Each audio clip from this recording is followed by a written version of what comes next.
Hello and welcome to Daily Reflection with Aneel Aranha. Today is the 27th of February 2020 and we're going to reflect on Luke 9:22 to 25. Listen. Jesus said to his disciples, "The Son of Man must undergo great suffering and be rejected by the elders, chief priests and scribes, and be killed, and on the third day be raised." Then he said to them all, "If any want to become my followers, let them deny themselves and take up their cross daily and follow me. For those who want to save their life will lose it, and those who lose their life for my sake will save it. What does it profit them if they gain the whole world, but lose or forfeit themselves?" The gospel of the Lord. Since we just reflected upon denying ourselves and dying to ourselves, let us look at something else that Jesus spoke about in this passage. What does it profit a man to gain the whole world but lose himself?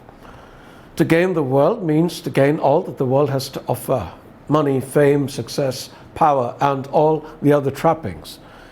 To lose oneself means to lose one's soul, lose a relationship with Jesus Christ and heaven. As a little boy, I remember my grandfather had a litany he used to say to everybody who would care to listen: money lost, little lost; time lost, much lost; soul lost, all lost. It sounded very profound to me until I heard a cynical uncle retort scornfully that this was rubbish. Money lost, all lost, he said, and as the years went by, I realized that most people believe this to be true. There were very few people who placed any value on the soul at all, and these included those who professed to be believers. Now, there is nothing wrong with gaining money or fame, success, or power if they are God's will. God would like his children to be blessed here on earth as much as we will be blessed in heaven. However, God does not want us to lose out on eternal blessings for the sake of temporal ones.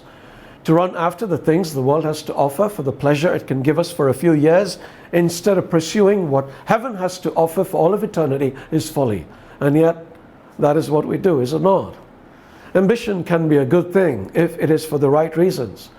While Paul warns against selfish ambition in his letter to the Galatians, elsewhere he exhorts us to be ambitious, but for the quiet life. An ambition for the quiet life. Who ever heard of such a thing? And what is a quiet life anyway? Well, it is a life spent away from the spotlight, where we mind our own business, avoiding conflict and living in harmony with those around us. But you might say, Paul lived in the spotlight. Yes, but that wasn't because he sought it. It came to him because God willed it. However, knowing Paul, he would have been fine even if he lived in total obscurity. He once said, "I've learned to be content, whatever the circumstances. I've learned the secret of being content in any and every situation." And then he explains how he's able to do this. "I can do all this through him who gives me strength."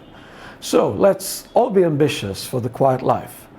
Not only will it lead to more peace, it will ensure we don't trade in heaven for the world.